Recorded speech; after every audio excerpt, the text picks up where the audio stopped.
Hi, it's Trisha, Knitting Lady. It's Tuesday afternoon, and I don't know if you can see this.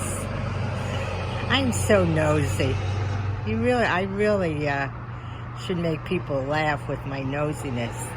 But outside my balcony, they put gravel down, and then they put a trailer there. So I asked the maintenance guy in our building, "What's this all about?" And he says they're going to do phase 2 of the building.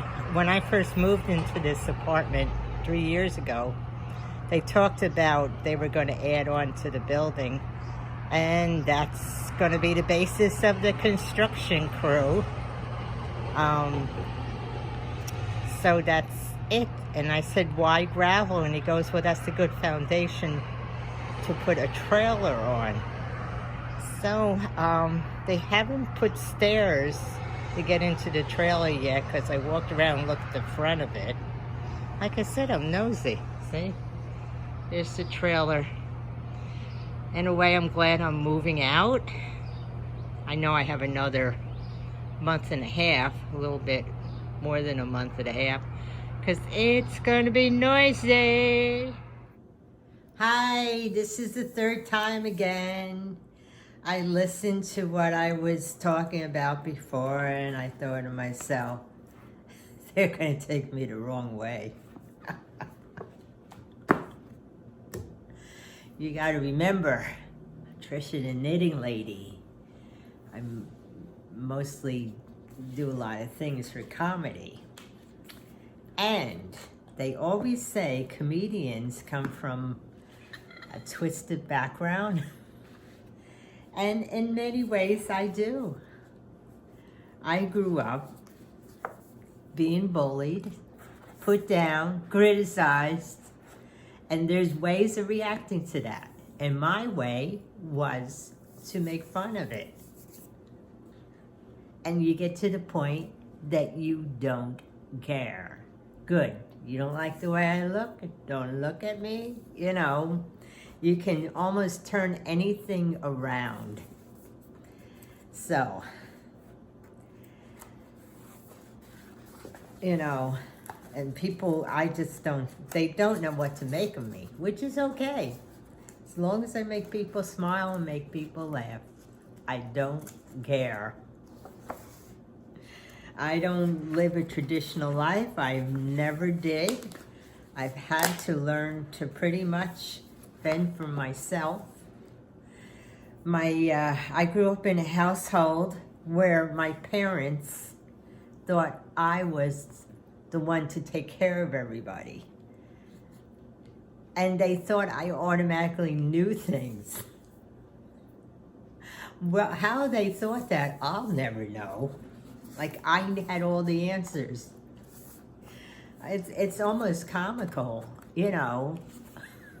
How could I possibly have all the answers? I had an aunt who, well, my position in the family, it happens in a lot of families. There's one they point out as the one that's supposed to take care of everybody else. I was not the one that was supposed to get married. No. I was the one that was supposed to take care of everybody. And when I got married, people got mad. My aunt even said to me, don't you know what you were supposed to take care of everybody, not get married? And then she wondered why I really didn't want much to do with her after that. Don't tell me what my role is supposed to be. So, I've been breaking rules for a long time. Of course, the marriage didn't last. I got married for the wrong reason, and there's some people that look down on me because I'm not married. Oh, poor Patricia, she's not married. Yeah, okay. Take your poor Patricia somewhere else. See, I'm bracing. I am. I had to learn to be. I went to get a tire today, a spare tire, because the new cars, you just get a donut. And I'm on the road. What if I have a something happened to one of my tires. I can't ride around on a donut for too long. And the guy at the tire company says to me, why do you just want one tire? And I explained it to him, and he says, okay. He says, but it's going to take up most of your trunk. I don't care. I want a spare tire. I'd rather have that spare tire in the car. I said, I'm traveling by myself. How much stuff am I going to bring with me? Really? Okay, okay. And one lady said to me, so who's going with you? You're going by yourself? I said, I usually do go by myself. If I wait around for somebody to go with me, I don't go anywhere. And I just learned to just do things by myself. I mean, if there's somebody who wants to go with me, fine. But I can't wait around. I'll meet my son in St. Louis. I'm going to Missouri.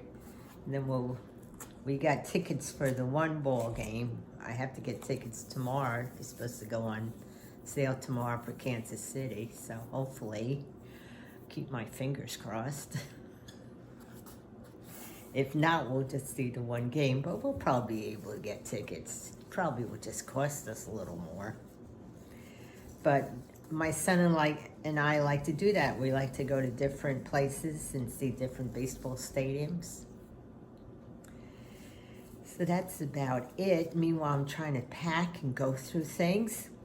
And I had this book I bought a while ago, and I don't even remember where I bought it. It's called The Knitter's Gift, and it's a combination of stories and patterns. And I like to read like little stories people write about relating to yarn. And each chapter in this book is something related to yarn. Like there's one baby knits and one ode to the humble sock. Well, this is chapter 7, and it's called For the Love of Yarn, and the pattern is the 15 yarn sweater. So it uses one ball each of 85 yards or more of 14 different yarns and 2 balls of the 15th yarn. And the weights can be mingled. The size of the needle is 10.5. I don't know how many millimeters that is. Oh, it's 7 metric, 7.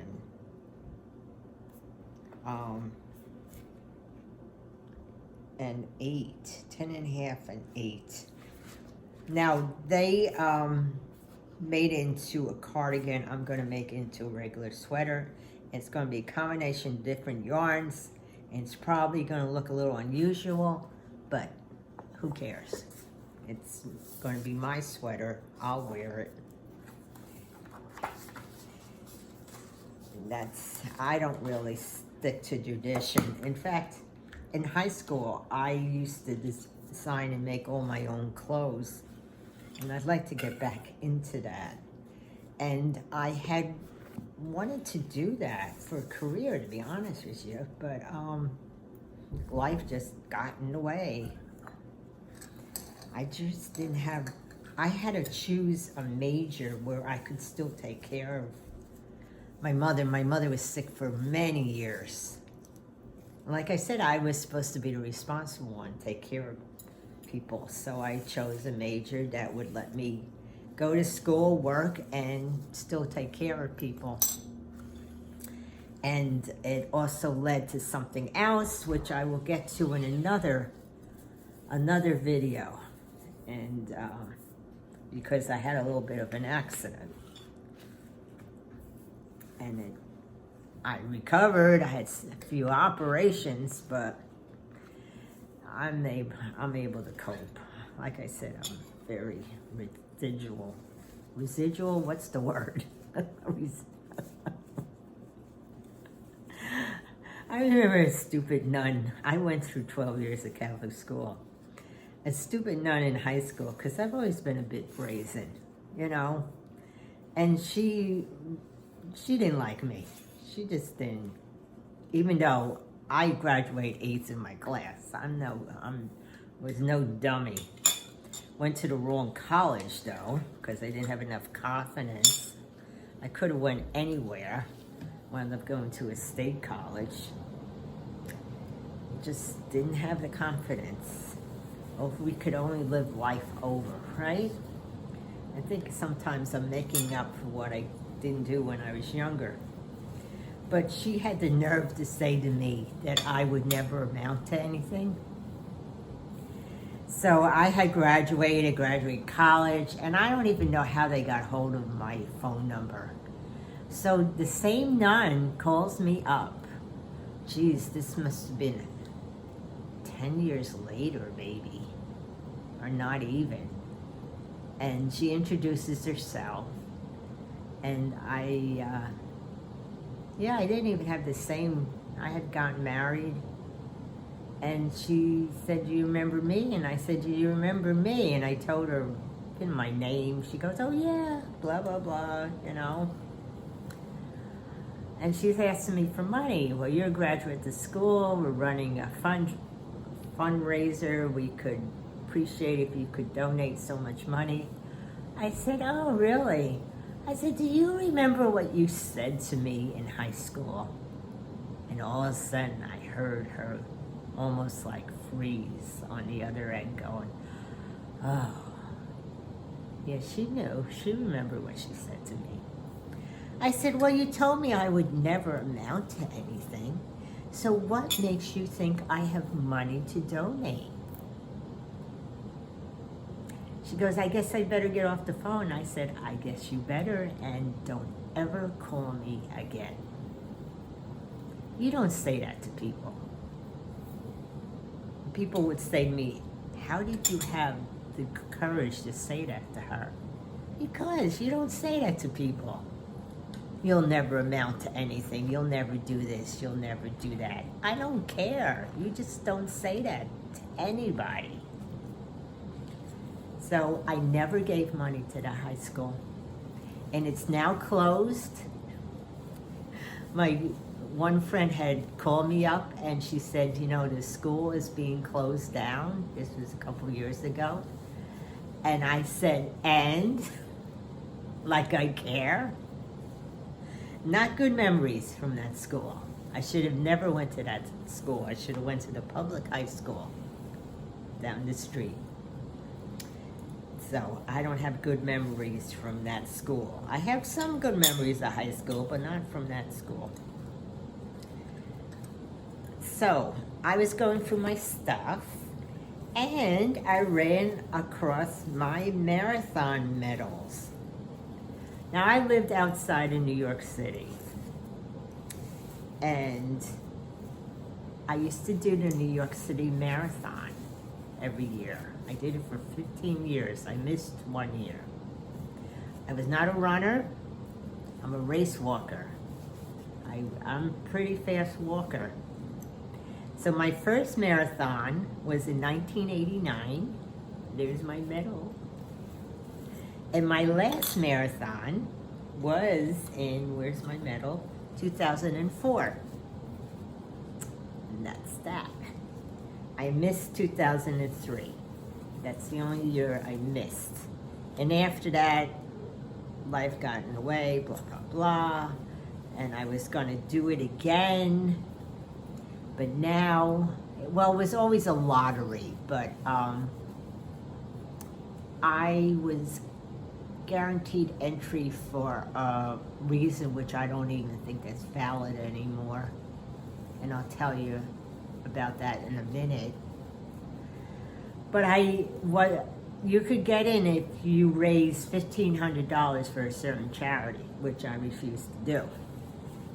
So I had done 2 years on my own. Then I got involved with the Achilles track team.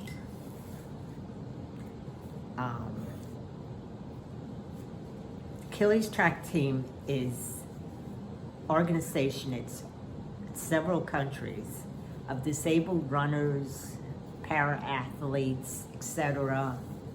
They do the marathon, not only running, walking, some doing what they call racers. They're wheelchairs. They're racers. They almost look like racing cars. They're on wheels, and they use pedals, or there's different ways to use a racer. Some people, I've seen athletes. One gentleman had no legs, so he had this look like a giant skateboard, and he would just paddle along with his hands. He'd wear gloves, and that's how he did the marathon. All different people, they'd have their, some on crutches, some with their artificial limbs. Amazing. And blind runners, we had one guy who was so fast, a top runner had to go out with him. Now, this is several years ago, and Ron Dixon was a well-known runner. I think he was from Australia. I think he was Olympic medalist. I'm trying to remember. Well, he was going to compete in the Masters portion of the race. The Masters is anyone over 45. He gave up his spot to go out with this one gentleman who was a blind runner, and this gentleman was fast. This blind runner did the marathon in 2.5 hours. So Ron Dixon was not nice enough to go out with this gentleman, to guide him. I had done races with people that were blind, and you have to really learn how to guide them. In fact, one of the ladies I did a couple races with, she was so funny because I tend to be a klutz, and she used to tease me. She goes, "Oh, all you sighted people, you're such klutzes." She could get across a crowded New York City street. I always thought that was amazing. Well, their other senses are heightened, but she was funny. So I remember the 2001 marathon. This is the medal for that. That was after 9/11, because the marathon's the first weekend in November. And film crews came in from all over the world, because that was a big thing. After 9/11, they still held the marathon. And I remember being interviewed by a German television station, but of course, I never saw that broadcast. But the great thing about the New York City Marathon is the whole city comes out. Of course, I wasn't a top runner. I didn't finish anywhere in the top. I was more middle or below. But there will be people out there the whole time cheering runners on, cheering people on. And the Achilles track team, we had our own shirts, so people would know that we were part of the Achilles. And sometimes they'd set like a track or a running path off to the side, so the main runners, we didn't get in the way of the main runners. The main runners, the top runners, do it in, 2.5 hours or less, So they go out first, and they're finished. And then the other runners start, and usually start in the Verrazano Narrows Bridge, which starts in Staten Island. You go across the bridge, you go through Brooklyn, and you hit all 5 boroughs at one point. I used to know the route by heart. Don't remember it anymore. You finish in Central Park, though, and that, believe it or not, is some of the toughest, because the marathon is 26.2 miles. So when you get to the last of Central Park, you're like 21st mile, and Central Park parts of it are inclined, and it's, by that time you're dying, it's like every part of you hurts. Then you cross the finish line and nothing hurts, and you feel great. Everybody gets a medal if you finish. So, like I said, I have my medals. I didn't win anything or finish in the top 10 or whatever, And this is, the Achilles track team had their own marathon for 2 years. I only did one of them, and this was from one of them. They held it in Prospect Park, Brooklyn. That was interesting. It was kind of boring though, because you just kept going around the park. So, good memories in New York City Marathon.